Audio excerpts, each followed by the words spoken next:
But you gotta be there for me too.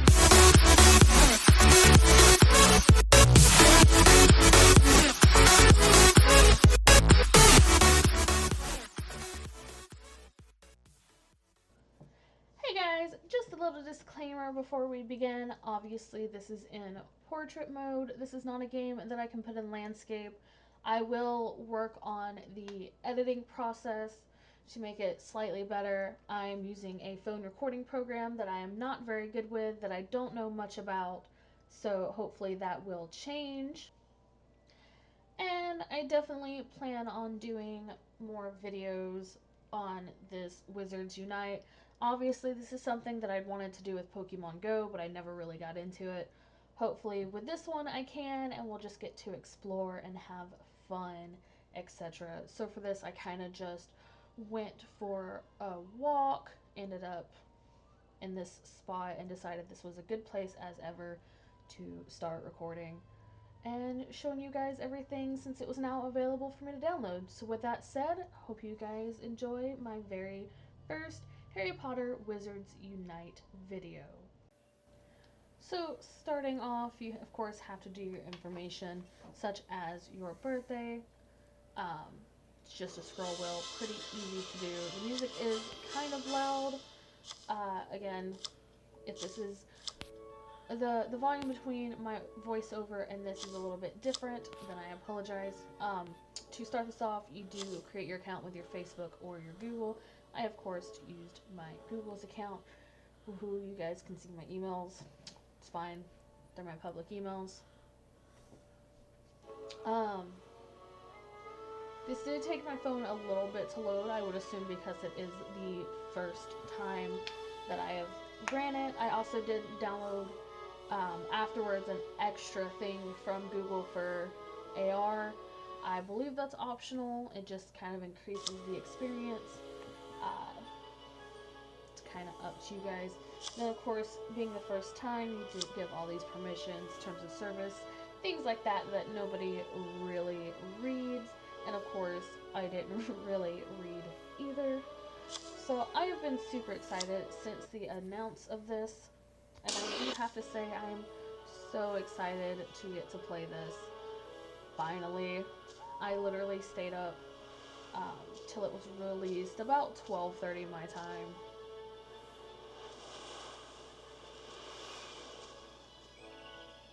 So this is the form that you will enter for your quote-unquote private information. I just use my name as usual. Rose Mzztery. It's what I always put for private stuff. And then for this will be your public name. So I assume kind of like on Pokemon Go, where people can see your character, see your name. Then you get this. Again, still working on the whole screen recording thing. If anyone knows a good software out there. Oh, there you are. Thank goodness. Hello, I'm Constance Pickering. I work with Hermione Granger on the Statute of Secrecy Task Force. We've been charged with containing this disastrous calamity. This calamity is, well, quite calamitous. Everything that anyone has ever feared, revered, or held dear in the wizard. We've got to return what is lost, and quickly. The Statute of Secrecy is in danger of being broken. Harry Potter, an Auror from the Department of Magical Law Enforcement, is on hand to advise you on a few calamity basics. Hello. Thanks for volunteering your help to the Ministry. I'm Harry Potter. Let's get started. The Ministry have provided you a brilliant map designed to help find the missing objects. Magical Me there indicates your position in the world. Magic always leaves traces. It indicates the location of a foundable left by magic, causing this calamity and risking the Statute of Secrecy. Foundables are what we're calling the things that are missing.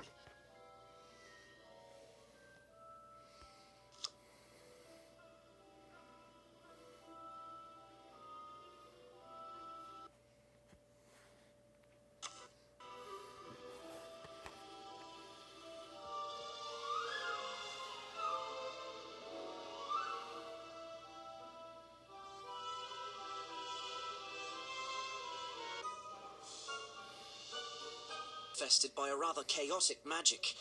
We call these confoundables. If you can manage to remove that web, the chaotic magic will immediately return Hagrid back to his rightful place. The threat meter measures how likely a foundable is to expose the wizarding world, thereby breaking the statute of secrecy. The greater the threat, the harder it will be to remove the confoundable.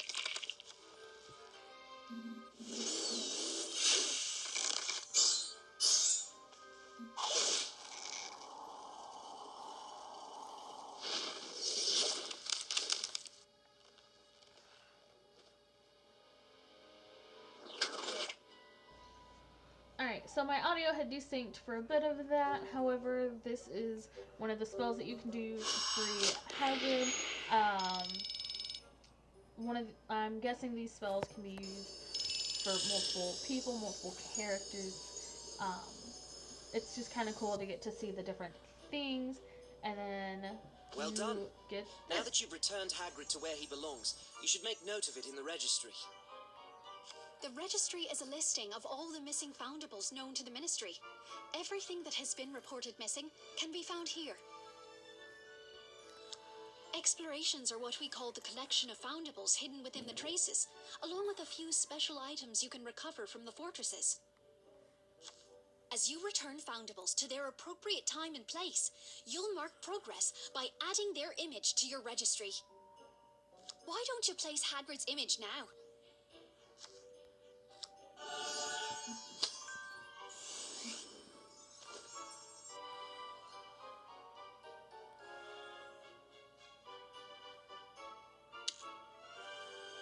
You can return to the registry at any time to see which foundables you've returned and which ones are still missing.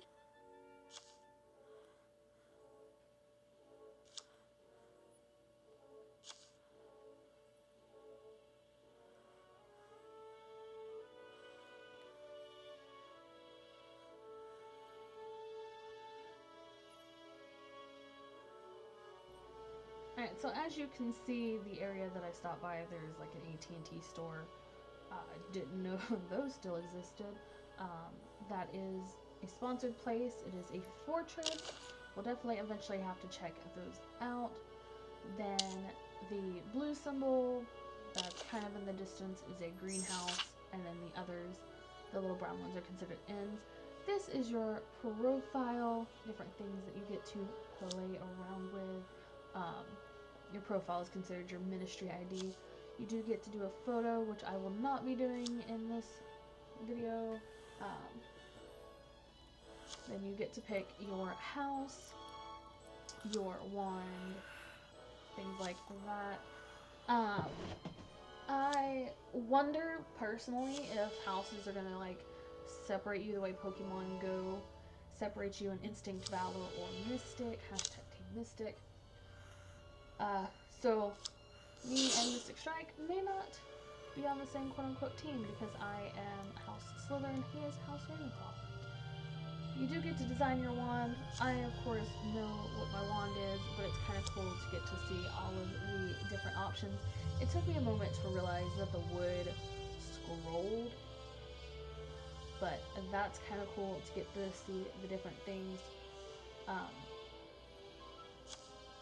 To see the different types of wood that you get to pick from. I think it's very cool. I obviously already know that I am an ebony wand. And then of course you get to pick your core, how flexible it is, and the length. I personally prefer a longer wand. That is my personal preference, since I do get to decide on this and it's not something that's decided for me. Probably in the wizarding world, my wand wouldn't be as long as I like it to be, but you know, the wand chooses the wizard. There is different explanations of each thing. I'm just kind of quickly going through those right now. This is the information for wand flexibility. Then if you don't know which core that you'd like to pick, the different descriptions for those. Heartstrings will do power, let do spells, produces unicorn produces more magic, and the faithful. Phoenix is got a good range, hardest to tame, and the pickiest when choosing the owner. I of course have Dragon Heartstring. That is what my polymorph says that I have. And then these are some of the different woods. You can kind of like pause and read most of these for yourself because there's quite a lot of them, so I definitely don't want to stay on the pages too long. But there is quite good explanations for each of the woods if you don't know what each wood does or how it can affect your wand. This gives a really good description. So I recommend, if you get the game, to just take a moment and read it if you're not so into the Harry Potter stuff, or if you don't have a Pottermore account and already know your wand. I think adding the explanations was quite a good idea. I feel like this may chime up, like the Wizards Unite may chime up as much as, if not more, popularity than Pokemon Go did back in the day, especially because Niantic is more prepared with this and is releasing more stuff at opening than they did with Pokemon Go. So this is definitely more user friendly in my opinion. It gives you a better explanation of things if you're new to the wizarding world of Harry Potter and maybe don't know so much about it. So I have gone through the list of the woods, went through kind of slowly just to give you guys a little view there. I'm fixing all of my stuff. Now it does let you see your wand at top depending on what you pick. These are the different flexibilities you get. I don't know why you'd want a super brittle wand in my opinion. I think that'd be a little bit more harder for spells, but what do I know? I do just want to test and see like if the wand up top changes, or like what it would look like in different woods, like if it's affected by that. Because right now, as you can see, my wand's got a slight crook and then two little rings around the base of the handle. I do wonder if the wand kind of grows with you, but it does basically stay the same.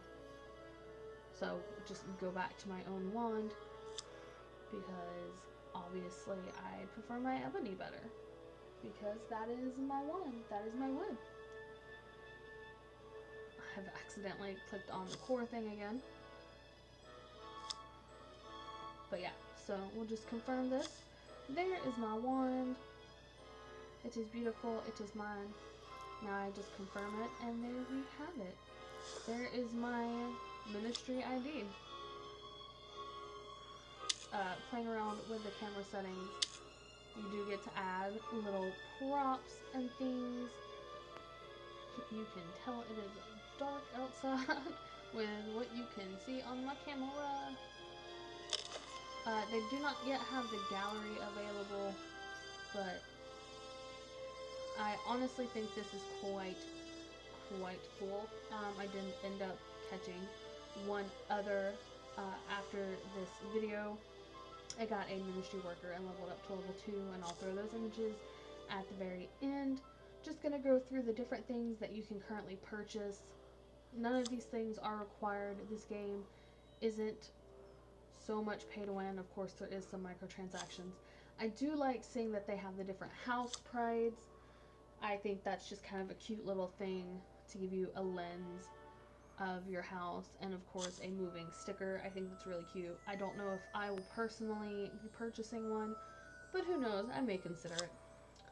These are the different crates that you can buy. These are just the featured things.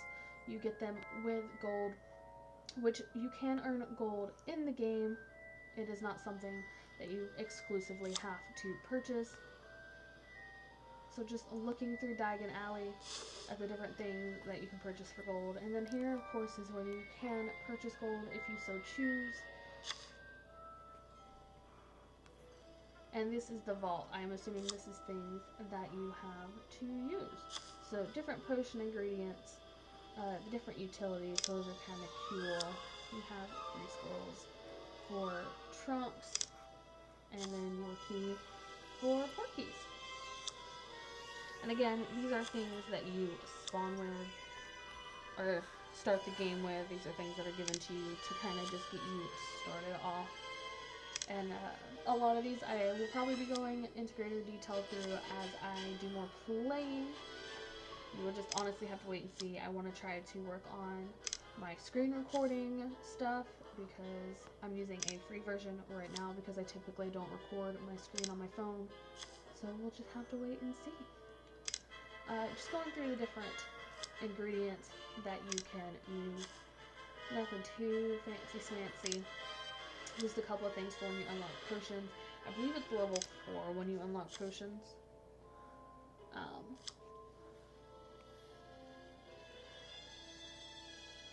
And then some of the potions that you do spawn in with and what they do. It seems like a lot of these are used in challenges, which is kind of cool. It'd be really nice to duel some of my friends when I finally add them. My current weather, it's not really raining, but you know, it is what it is. I do love the little owls and the little paper airplanes floating around. I think that is a cute touch. Like, it's very, very neat in my opinion. This is what is your suitcase. Things, different things you can access. There we go. Professions are at level 6. Potions are at level 4, so those should be pretty easy, realistically, to get to. You do have a registry with different challenges and stuff to do.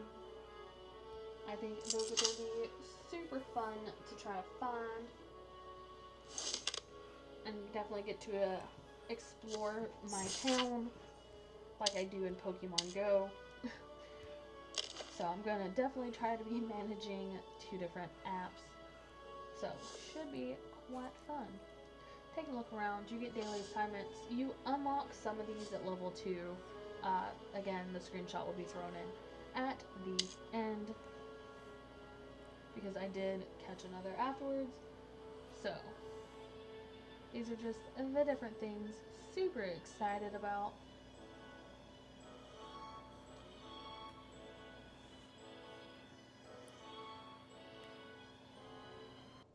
And then coming in the screenshots, this is what you get for leveling up to level 2. You get some potions, some coin, and a silver key. At which time you unlock the achievements. These are daily achievements, so you have 24 hours to finish these for experience and other things. And then also, when I leveled up, I found out you do get daily rewards. Today's reward was 5 experience, or not experience, 5 lightning, which I think might be energy. Tomorrow you get 150 experience. So as you can see, you do get different things. Obviously, at the end of the week, you get better stuff. It resets in 9 days because the end of the month is coming up. So obviously, June's really won't matter too much. It'll be seeing what they do for July. So I am super excited to get to do this more. I hope you guys enjoy, and I promise I will try to get better at this whole screen recording thing and editing to make the videos look even that much better. So thank you guys so much for watching, and I will see y'all next time. Hello, do you receive my echo? My life is a